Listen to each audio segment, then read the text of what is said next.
Tonight on Missing Persons Unit, She might be pregnant to Chris. a daughter who can't understand why her mum left her for a new man. I don't understand her. I just don't understand her. Why would she walk out and leave two lovely kids? Last week, police were on the trail of runaway teen Jacinta. We're hopeful that we might get lucky and she might be there, or he might know something. Tonight, they hope to close in on her older male friend. Does Joy live here? Chirag Patel and his wife Rupa came to Australia dreaming of a better life. Me and my husband always paying for money, but we don't. But now, with money problems, Chirag has vanished. I can't live without him. Last year, we brought you the story of Jamie Herdman, who disappeared 18 months ago from the Northern Territory. His mobile phone was located here. There were no keys in the vehicle when it was located, but it was unlocked. And no passport either? No. But thanks to calls to Crime Stoppers, there are fresh sightings. New hope for his dad. We love you dearly and miss you heaps, and we won't stop looking till we find you, mate.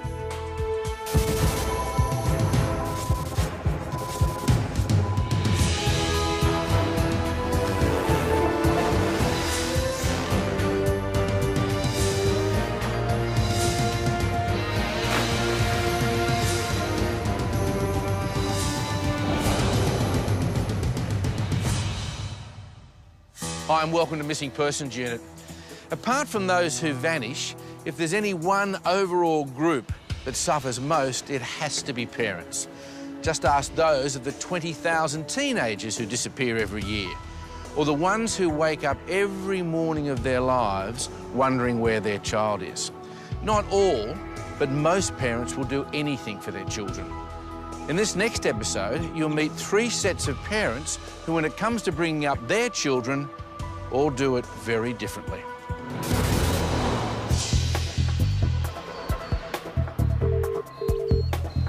It's Senior Constable Mandy Gale from the Missing Persons Unit. How are you this morning? At the New South Wales Missing Persons Unit, Mandy Gale is talking to the wife of Chirag Patel.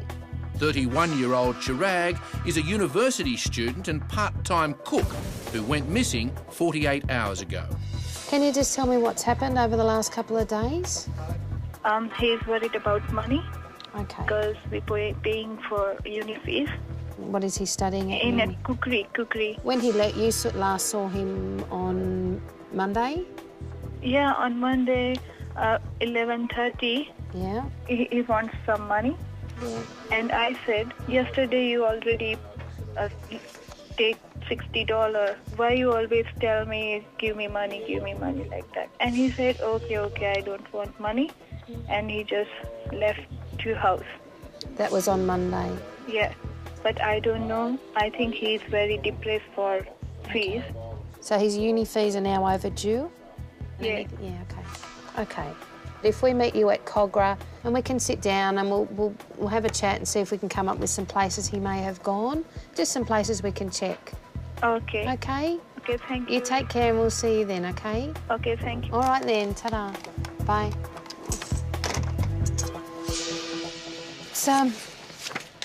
It's a bit of a worry, this fella. Seems to be that there's not a lot of cash flow at home. The financial side of things affects everybody, affects all of us. It's something that comes up in, probably 80% of our cases relating back to, not being able to provide for your family or paying a mortgage and just day-to-day things. And it's a huge pressure for some families. It's really sad and I'm hoping it will have a good ending, but it may not go that way. So the sooner we find him, the better. As Mandy and Joe head off, Sergeant Mick Chubb is already on the road following a new lead in the long-term missing case of 26-year-old Jamie Herdman. We're on our way to Yass. There's been a possible sighting of Jamie in a caravan park down there. We're going down to check it out and find out what's going on. Last series, we brought you the story of the New Zealand tourist who claimed he was being followed. Not long after that, he disappeared from the Northern Territory. He left Broome on the 23rd of November 2006 and travelled to near Wallaire Roadhouse, which is in WA. And there he came across his boss who had been away for work. and said to him that he had to leave because his past had caught up with him. Whatever that past is, no one knows. But by the time he arrived in the Northern Territory, he was terrified. On the 26th of November, he attended Katherine Police Station.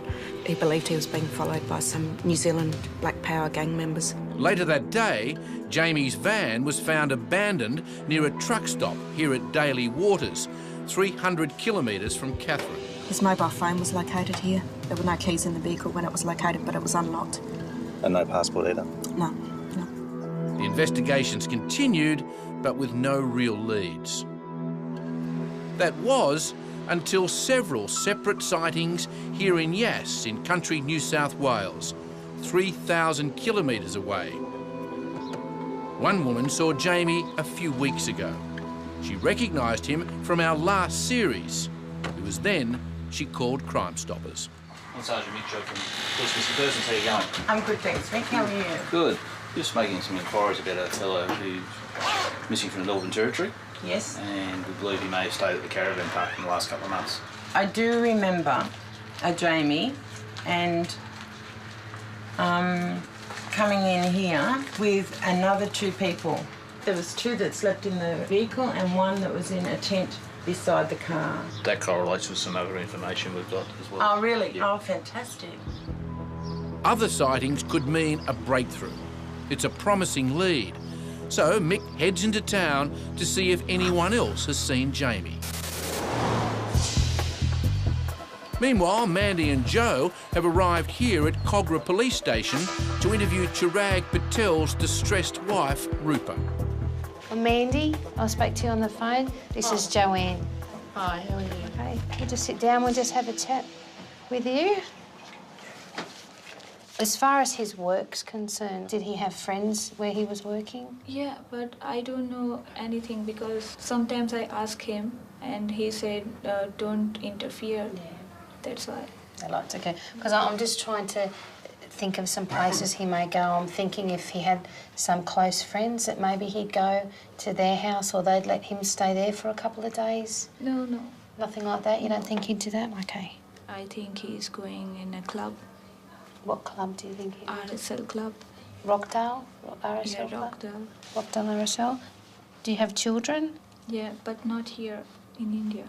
You have children in India, okay. How old are they? 3 years. 3 years old. A little girl or a little boy? Boy. A little boy. That must be hard, yeah, out here, yeah. I'm sorry. It's okay. Rupa left their son, Tanish, with family in India and followed her husband to Australia. They wanted to establish themselves here first before bringing their son out to join them. A son Chirag and Rupa have not seen for 2 years. When I came here, that time my baby is 1 year old. Me and my husband always paying for money, but we don't. So we don't have money for fares. So because it's very expensive, that's why. It's very hard to Chirag and it's very hard to me. I can't live without him. I miss him. I want to back my husband.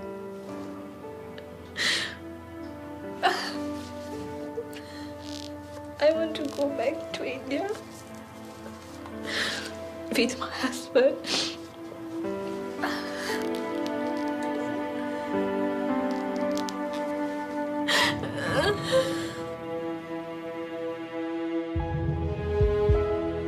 In Sydney South, Mandy and Joe are about to canvass an RSL club in their search for missing father, Chirag Patel. Hello. Hello. We've got a gentleman missing, an Indian gentleman who was reported missing by his wife, who mentioned he may come down here. I've just got a photo of him. I was just wondering if you would recognise him. No, he's not familiar to me. Are you able to check records if he's a member here Yes. at all? His surname is Patel. There is a match, but Patel is a common Indian surname, so to be sure, Mandy checks out the photo. No, this guy's very clean-shaven. And plus he's a bit more... Yep. Solid build. Never mind. Unfortunately, we haven't had any luck here in the club, but his wife did mention he liked the water, so we figure we'll go and check a few car parks along the side of the water around Rockdale, Brighton area, and see how we go. Back in Yass, Mick Chubb is on the beat in town. He's looking for anyone else who may have seen 26-year-old Jamie Hurdman. How are you going? I wonder if you've seen this fella around the area in the last couple of months. Yes, definitely. Definitely him? Yep. How long ago did you see him? In the last 2 months. 2 months? Yep. That's 2 positive sightings. So Mick tries the post office. Yeah, he's been known to be in the Yass area, was he? Or Had a few reports of him around town being actually in town. Jeez, he does look familiar, but I can't exactly say that I've seen him recently. But Yeah, no, just something in the face just looks very familiar. Yep. I'm pretty sure I seen him on the weekend at the markets they held here in town. You have? Yeah. Which markets? The Andalini markets. They had a car boot sale down the street. I think he was with a young girl, and they had a lot of hippie-looking stuff that they were trying to sell. Do you know what sort of car he had or anything like that? I didn't see a car. Thanks very much. Okay. That's great. We might be able to find this bloke. He's been missing from the Northern Territory for quite some time. Okay. Thanks for your help. You're welcome. Thank you. That's another sighting, and this one only a few days earlier.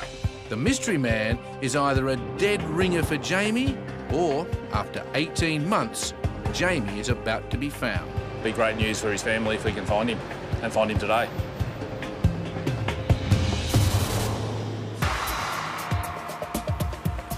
In Sydney, police still have no real leads on Chirag Patel, who's been missing for 50 hours. And the case has now become even more urgent because his wife, Rupa, has discovered he's left behind his asthma puffer. We've had a gentleman reported missing. He's been gone the last couple of days, but his wife mentioned that he likes the beach down here, and we're just wondering he might be sitting around or doesn't look familiar. This gentleman's been reported as a missing person. Just wondering, does he look familiar to you at all? No, he doesn't. No, he doesn't. I haven't seen him, and I walk quite regularly. Yeah. This gentleman's been reported missing by his wife. He's been gone for a couple of days, and she mentioned that he liked the water, so we're wondering if maybe he's been down here. He doesn't look familiar at all. They've only been like runners and stuff today, and guys on their bikes. Yeah. Depressed over his money problems and desperately missing his young son, Chirag is certainly vulnerable. We've had no luck. We've spoken to a few people, a few locals. No one's seen him, so we'll head back today. We're losing a bit of light, but we'll head out first thing tomorrow and continue our search. Back in Yass, Mick's day is far from over. He heads in to interview the organisers of the car boot sale, where Jamie Hurdman was seen a few days ago. G'day, how you going? How you going? I'm Sergeant Chubb from the Missing Persons Unit. I'm making some inquiries about the fellow who's missing from the Northern Territory, and we believe he's been in around Yass or is actually still around Yass in the last couple of months. We did have a guy here on Saturday at our car boot sale with dreads like this in a similar van to this. It was actually orange. The van itself was orange with a white roof. But I don't remember number plates or anything Orange. like that. What sort of van was it? It was a van similar to that. Yeah. Did you see him in it or? Not actually in it. He was standing beside it with a girl. The lady he was with, what was she like? She was probably in about 20s. Yeah. With blonde hair. Mid-20s? Yeah. I thought she had a bit of an accent. She was actually twirling the baton sticks there at one stage. Okay. And I saw a similar guy like him yesterday in Woolworths in the deli department with the same blonde girl at around 12 o'clock yesterday. What, shopping? Yeah, they were shopping. They were in the deli. Okay. About 12 midday. Okay. More sightings. Mick appears to be getting even closer to Jamie, and there's no way his dad, living here in England, is going to give up either. I'd definitely like to think it was him. We're always hopeful. We do still believe that Jamie could be out there. Hope is the only option you have of being a father of a child that's missing. We will continue to have hope and believe that we're going to find him. Sergeant Mick Chubb is following up a sighting in country New South Wales for Jamie Herdman. Jamie said he was being followed by a gang when he vanished in late 2006. Looking for a fellow who's missing from the Northern Territory. I believe he's in the Yass area. Yeah, actually I saw him here yesterday. Yeah, he was in shopping yesterday with a blonde-headed girl. Yep. Yesterday, so did you want to have a look? We've got cameras around the shop. Would you like to have a look on? Yeah, I'd love to do that. There are dozens of surveillance cameras throughout the store. So if Jamie was here yesterday, he could have been recorded. The guy yesterday had a crutch. And do you think it's the fellow I showed you in the Yeah, photo? in the photo. That was him then. He's not too far away from her all the time. She always comes in and once or twice a day sometimes, and nearly every second day. And he was on one crutch. So there she is. There's the woman eyewitnesses say who was with Jamie. Might just go forward, see if anybody follows. But no sign of Jamie Herdman. Can't see him. Though we didn't pick up Jamie on the video, Gail's given us a good lead that he's carrying an injured foot, and I'm going to go straight up to the hospital, see if he's been treated up there recently.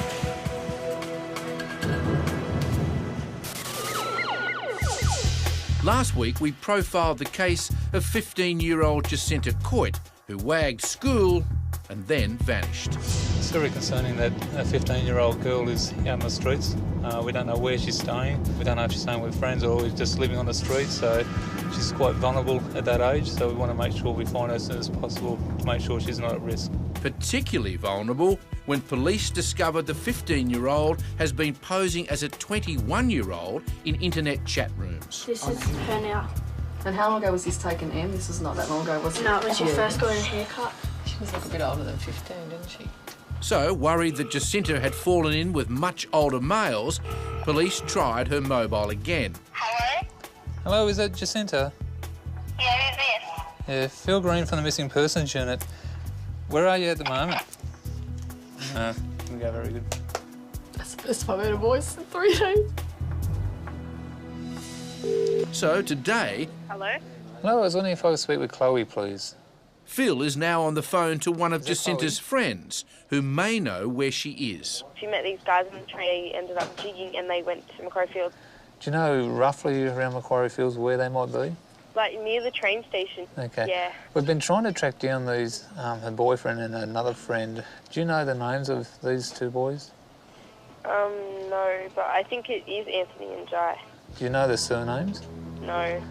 So the lead connecting the 15-year-old to the older men is becoming stronger and more of a worry.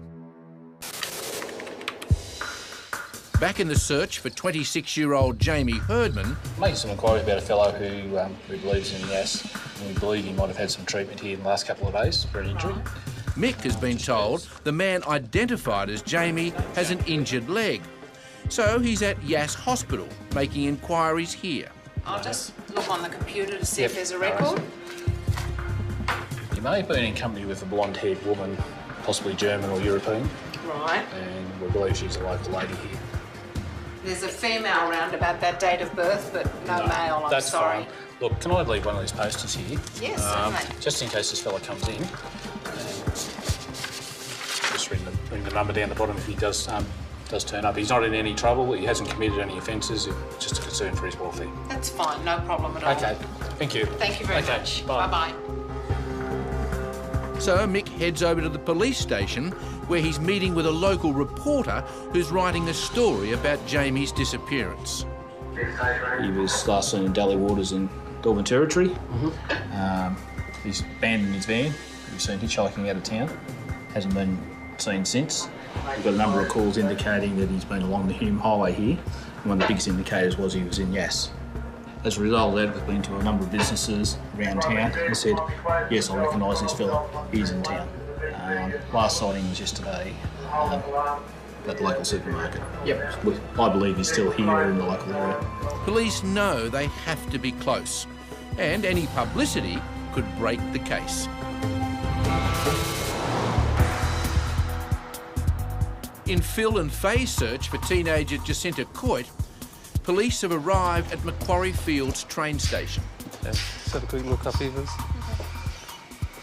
Now, we're just making inquiries in regards to a missing person. We believe that she may come to this railway station quite a bit. I just wondering if you can have a look at the picture. That's what she looks like. She might wear maybe some dark clothing. I really couldn't say that. Could be with some other guys. I couldn't say that. No, we're from the missing persons, you know, and we're just trying to find a girl who's been reported missing to us. Yeah. I was wondering if you can just take a look at her picture and see if you recognise her. No, I haven't seen her. Nothing here, but then Phil gets a fresh lead from headquarters. We just received some intelligence whilst in the Macquarie Fields area, and as a result of that, we were informed that there's a guy that actually lives in the Macquarie Fields area. So by off chance, we're just going to head to his place now to see if he might know where Jacinta is. It might not be connected, but we're hopeful that we might get lucky and she might be there, or he might know something. At the New South Wales Missing Persons Unit, it's day 3 in the search for 31-year-old Chirag Patel, and Mandy's on the phone to his wife Rupa, who's finally had some good news. Hello, Rupa, it's Mandy. How you going? Yeah, good. Chirag friend called me. Yep. But I said, oh, he's all right or not, and he said, yeah, he's all right. It all sounds a bit odd. Rupa doesn't even know the man who called, and yet he's the one who's arranged for Rupa to meet Chirag later in the day. So you're going to meet, where are you going to meet him?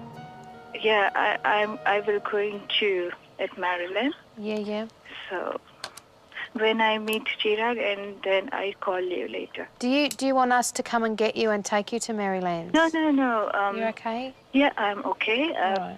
I'm much better. Not a problem. All right, we'll talk to you soon as long as you're okay. But if we can meet with Chirag today and just say hello and are you okay, that's all we need to do. Then I can take him off the police system that he's no longer a missing person. Okay, thank you. Thanks, Rupa. Thank you very much. Bye. A missing person's wife collapsed at home last night just from pure exhaustion, and it's taken its toll on her. She hasn't eaten for a couple of days and she was in a really bad way, quite distressed and all that. When people go missing, they don't understand what the ramifications, I guess, that it has on family and friends that are left at home. She stayed up for 3 days or something and hasn't eaten, hasn't slept. It's a horrible form of torture, I would think. It's probably not a real good word to use, but it's what it's like. There's not much you can do to make them feel better. The support of their family and friends is really important, and yeah, I wouldn't wish it on anyone. It's a horrible thing to see.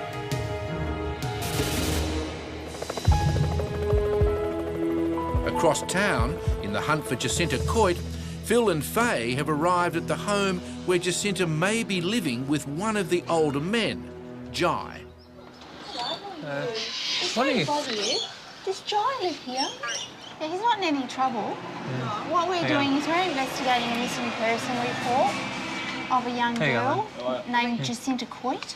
Yeah. 15-year-old girl missing since Monday. So we just pull out all the stops just to get a kid like that back home to make sure. It doesn't take long for Phil and Faye to realise they've lucked out. Yeah, it wasn't the Jai that knew Jacinta. However, he does know another Jai who lives within the Macquarie Fields area. So he's given us a name. Unfortunately, we don't have an address. So what we're going to do is make some computer inquiries and see if we can come up with something.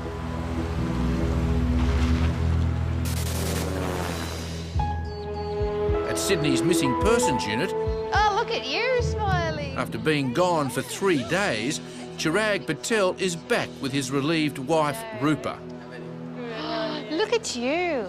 She looks 100% better than what she did yesterday. Yeah, no, of course she looks better. Did you go man on him? We'll go in here anyway, we'll get it all done.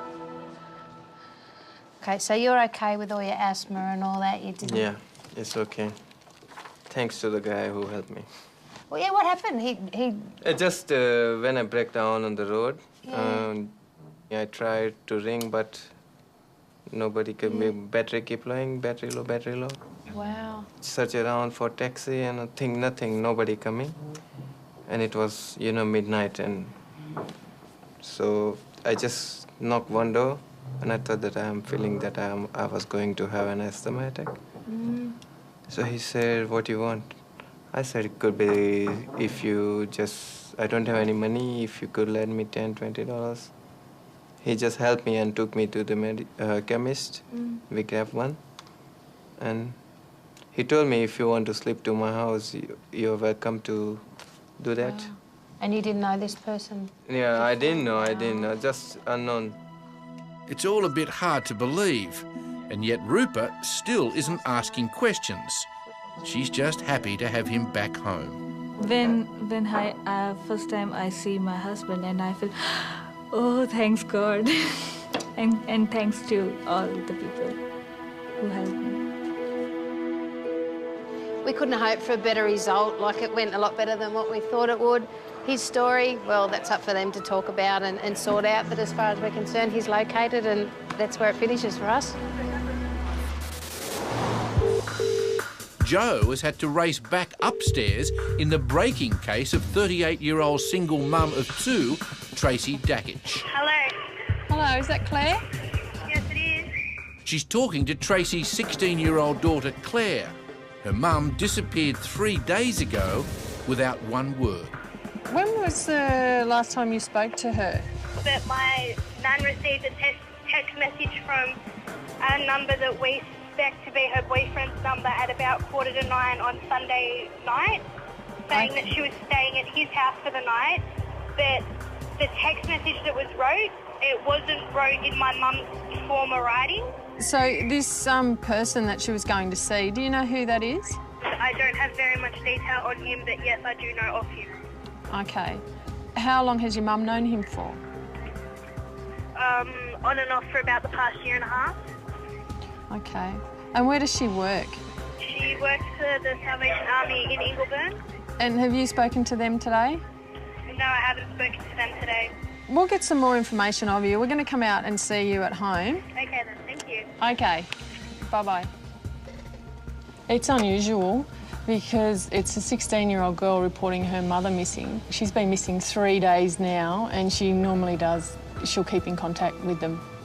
We're heading off now to Campbelltown to see Claire. She's on her way home, so we'll meet up with her there.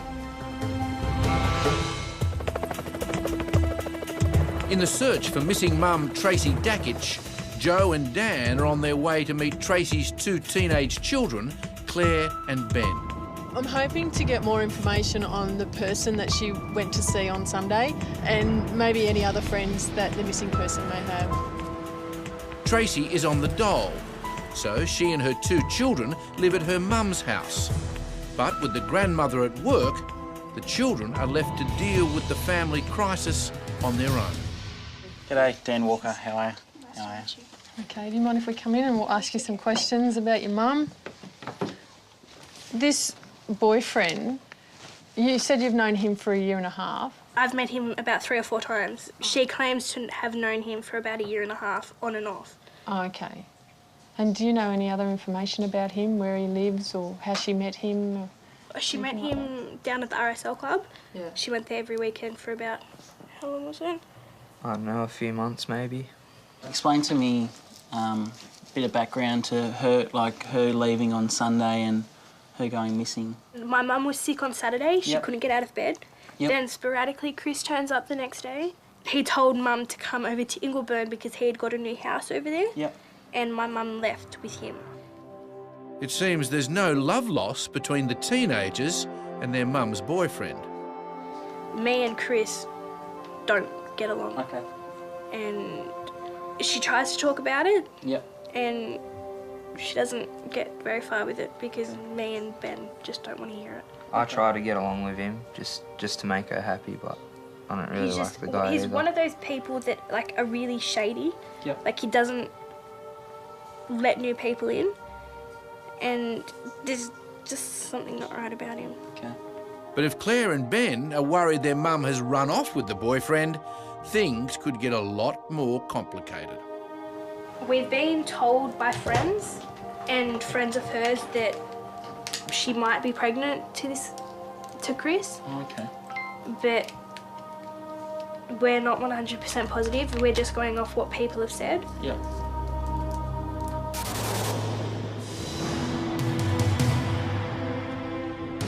In the long-term case of Jamie Herdman, Mick's following a new lead. A lady by the name of Rebecca has contacted police. She's seen a poster of Jamie up at a local police station. She's recognised him, thinks that it's definitely him.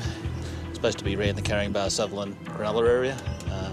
We're going down to see Rebecca now and possibly check this out and find out what he's been up to. You've got some information about a fella that's missing from the Northern Territory. Fella by the name of Jamie Herdman. Yep. What can you tell me about him?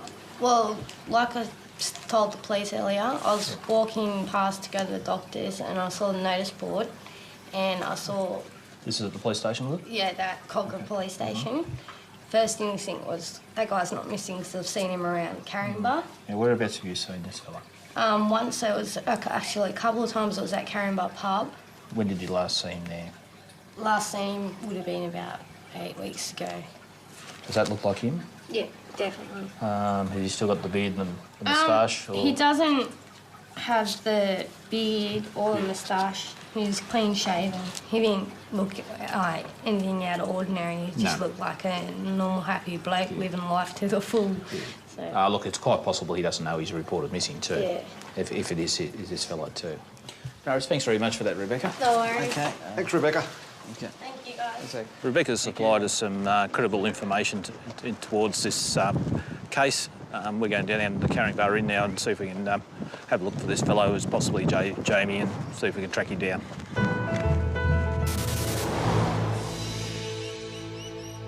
Back in the search for the missing mother of two, Tracy Dakich. Good, how are you? You haven't heard from Mum? Her mum is home from work. Claire was telling us that she sent a message to you. I got a message, I got a message from Tracy, yeah. But that was from another phone. Well, it wasn't from her phone, no. It was from another phone. We rang the number. Yeah. It was her friend Chris, and he said, well, she was leaving for home 8 o'clock Monday morning, but she never arrived home, so... Do you still have that message? Yeah, on your phone? Yeah. And have you tried to contact that number again No, since? I haven't. So that was only... Because he keeps hanging up anyway, so... Okay. Do you know this Chris? Do you know his last name at all? I have no idea, no. It's the first time. I've only met him once. I don't really know him very well. Yeah, the kids were saying they haven't really interacted with him too much. No, I think they've met him twice. We'll try calling the number and also we can make inquiries on the message itself. It's just out of character for her not to have a phone off. It usually turns it off if she doesn't want to talk to us, but it's not. It's ringing out. Yeah. So... And for her not to let you guys know. Yes, yeah. And that message, he wrote that, not her. That's from his phone. That's not what how she would have expressed it. 3 days missing, and there are now real fears for Tracy's safety. But all her family can do is wait and hope. She hasn't done it before.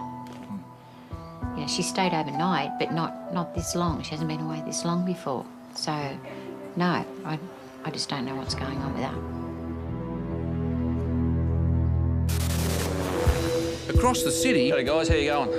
Mick and Gary are searching the Carrying Bar pub, following up on the last reported sighting of Jamie Herdman. Had information that he frequents here. I haven't, mate, no. Have you seen this fella in the hotel? No, not lately. Not lately? Have you seen him here at all? No. Have you seen this fella around the hotel here, or around the area? You haven't seen him? You're looking for this fella. You haven't seen him in the hotel, have you? Another disappointing result for Jamie's dad, Steve, and his partner, Deb. Very proud of his car, wasn't he? After 18 long months of waking up every morning wondering where Jamie is, the couple has decided to leave England and move here, where they'll mount their own search. We will base ourselves in Darwin, and then we are going to go, just follow leads, I guess, and follow directions as they come about.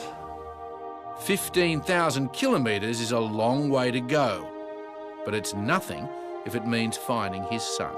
And Jamie, one last appeal to you, mate. We love you dearly and miss you heaps, and we won't stop looking till we find you, mate.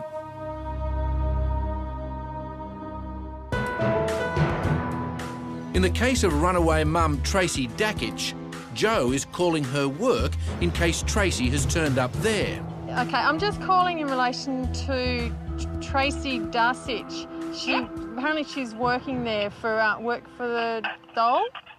Yes, she works for the dole, but she hasn't been here since Wednesday. The last I heard was that on Wednesday she told us all that she had to go to Campbelltown Hospital for a checkup because she's 5 months pregnant. Okay. So, Tracy is pregnant. Thanks for that, Sue. Thank you. Okay. All right, bye-bye. Joe now tries to once again call the boyfriend, Chris. Hello, is that Chris?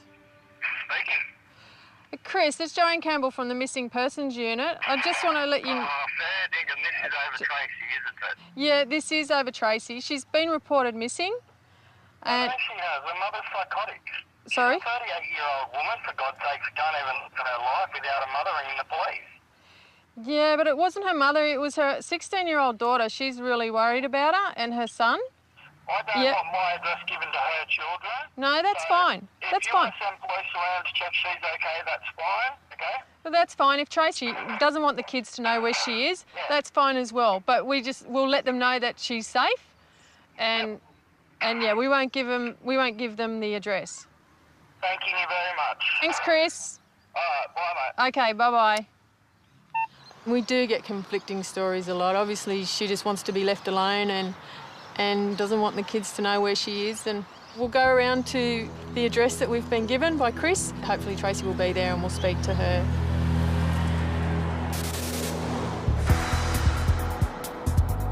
Across town, after 5 days, police finally have good news about 15-year-old Jacinta Coit. We're just on our way out to St Helens Park.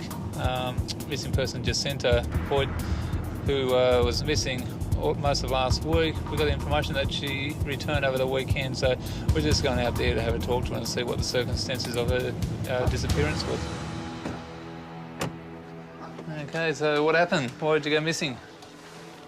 I don't know. You don't know? Well, your mum was really worried sick and you just come up with, I don't know. Like 5 days, you had your mum in tears, bawling her eyes out. Yeah, I know. You had police looking everywhere for you, spending 2 days straight, going all around the place, and you don't know? Yeah. Come on, there's got to be some sort of reason why you went missing. Now, we understand you might have had issues, but when your mum rang, we rang, your sisters rang, why can't you just talk on the phone and say, look, I'm okay, I just don't want to come home right now, I've got to deal with some issues, you know, talk, but to hang up on us all the time, like we didn't know if someone was holding you against your will or what was going on. But now we could have dealt with some issues. But to go from Monday through to Friday without telling your mum where you were, well, you should have seen it. She was so upset, and I understand that. So where did you go? Friend's house. To whose? My friend's house. Does this friend have a name? Yeah, Erin and Jessica. Oh. So what did their parents say, like, for you to stay there 5 days? Parents went there. So where were they? Erin's mum was at work and then she went to her boyfriend's house. Now that all this has happened, I hope you've had time to think about it and think about the consequences. And I really like to see that this never happens again. With Jacinta, the whole story may never come out. I'm sorry. I shouldn't have done it. It was stupid. Oh, that was a good result. She's home safe and well. She didn't have any injuries. We had a good talk. I think she might have learned a lesson, so hopefully she won't do that sort of thing again. Back in the search for missing mum, Tracy Dakich, Joe and Dan have finally found Tracy at her boyfriend Chris's house. Hello, Tracy. Yeah. We just wanted to make sure that you're okay. Your family's worried about you. Yep. That's why they've reported you missing, because they said you haven't done this before. You've been missing for 3 days. Yeah. So... Yeah, I'm fine. Okay. Yeah. All right, well, could you just possibly give them a call? We've got a phone here. If you want to give them a call and just let them know that you're okay and, yeah. I'll be up there on the weekend to see them, to tell them everything, but the situation, that what's been happening. Yeah. And, yeah, leave it there. Yeah, and I'll call them later. All right. Are you going to come back here and stay? Most likely, yeah. All right. Yeah. Times like this are tough for the cops. As much as her children want her back, the police can't force Tracy to go. Obviously, there's reasons that she doesn't want to go home. We'll respect that, but we'll just let the family know that she's okay. After a 13-hour-long day, the last thing Joe and Dan need is to break the news that Tracy is not coming home. G'day. Hi, Leona. How are you? Good. We just wanted to let you know we found Tracy. Good. She's fine, but she doesn't want you guys to know where she is. She said she'll be home on the weekend anyway to come and see you. But she's good. All right, okay, I'll let the kids know. Yeah, but obviously we have to respect her privacy. She doesn't want you to know where she is, so she's a 38-year-old woman, so yeah. Okay, I'll let the kids know that she doesn't want them to know. She doesn't want them to know where she is either. No, she doesn't. All right, I'll let them know. Okay. Okay, thanks. All right then. Thanks, officer. Thanks a lot. Okay, bye-bye. Bye. Obviously there's some issues there that they really need to sort out. So our investigation's over now. We found Tracy, she's safe, so we're going to head back to the office now. It's been a long day. I'm glad they were able to find her and that she's okay. That's all it's important, really, but it's disappointing that she doesn't want to see her kids. She says she'll come home the weekend. I doubt that very much. A happier ending for Chirag Patel and his wife Rupa. They're still studying and working hard in the hope it won't be much longer before they can bring their son Tanish out from India. Every year over 35,000 people go missing. Have you seen 45-year-old Lester Lee, who disappeared from Devonport, Tasmania in 1963? Or 36-year-old Neville Richards, last seen in Salisbury North, South Australia in 1997. And 23-year-old Sally Chung, missing from Oakley, Victoria in 2008. If you have any information, please call 1800 333 000.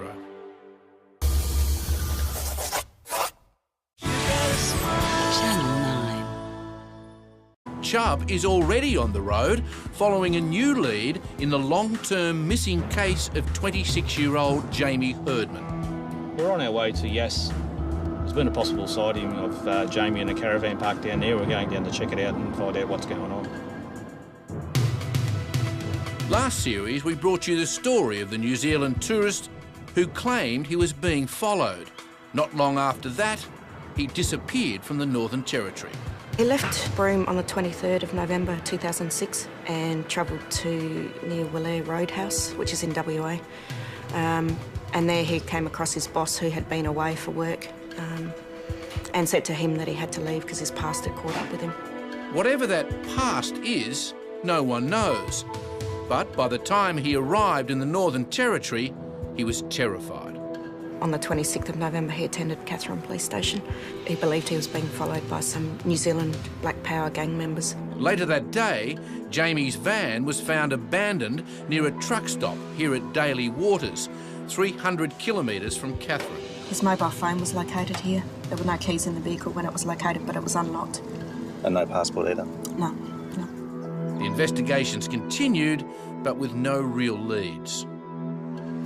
That was until several separate sightings here in Yass. Tonight on Missing Persons Unit... She might be pregnant to Chris. A daughter who can't understand why her mum left her for a new man. I don't understand her. I just don't understand her. Why would she walk out and leave two lovely kids? Last week, police were on the trail of runaway teen Jacinta Coit. We're hopeful that we might get lucky and she might be there, or he might know something. Tonight, they hope to close in on her older male friend. Does Jai live here? Chirag Patel and his wife Rupa came to Australia dreaming of a better life. Me and my husband always paying for money, but we don't. But now, with money problems, Chirag has vanished. I can't live without him. Last year, we brought you the story of Jamie Herdman, who disappeared 18 months ago from the Northern Territory. His mobile phone was located here. There were no keys in the vehicle when it was located, but it was unlocked. And no passport either? No. But thanks to calls to Crime Stoppers, there are fresh sightings. New hope for his dad. We love you dearly and miss you heaps, and we won't stop looking till we find you, mate.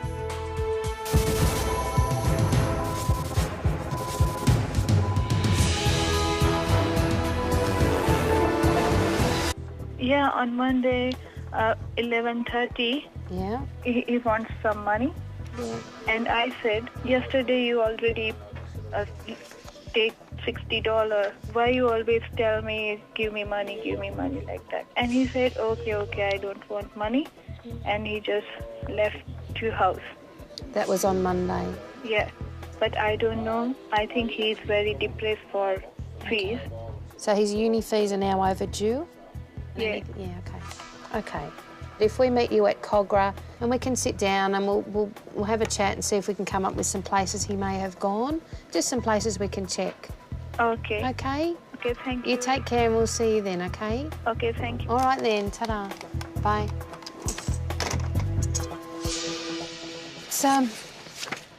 It's a bit of a worry, this fella. Seems to be that there's not a lot of cash flow at home.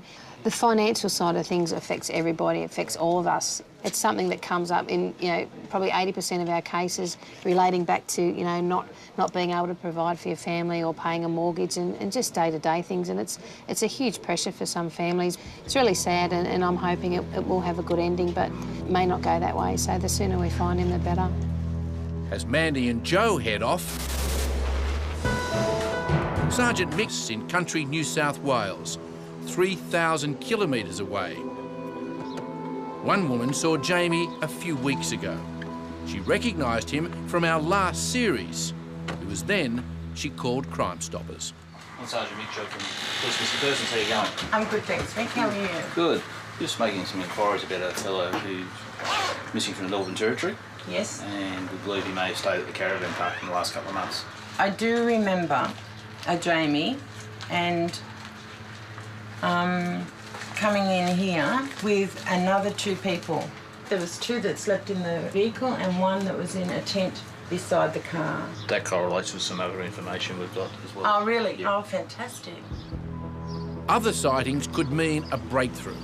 It's a promising lead. So Mick heads into town to see if anyone else has seen Jamie. Meanwhile, Mandy and Joe have arrived here at Cogra Police Station to interview Chirag Patel's distressed wife, Rupa. Well, Mandy, I'll speak to you on the phone. This is Joanne. Hi, how are you? Okay, we'll just sit down, we'll just have a chat with you. As far as his work's concerned, did he have friends where he was working? Yeah, but I don't know anything because sometimes I ask him and he says...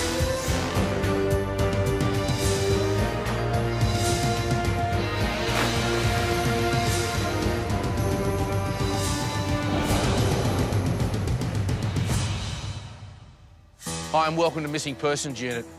Apart from those who vanish, if there's any one overall group that suffers most, it has to be parents.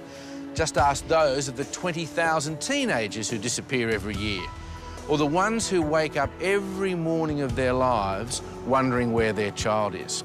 Not all, but most parents will do anything for their children. In this next episode, you'll meet 3 sets of parents who, when it comes to bringing up their children, all do it very differently.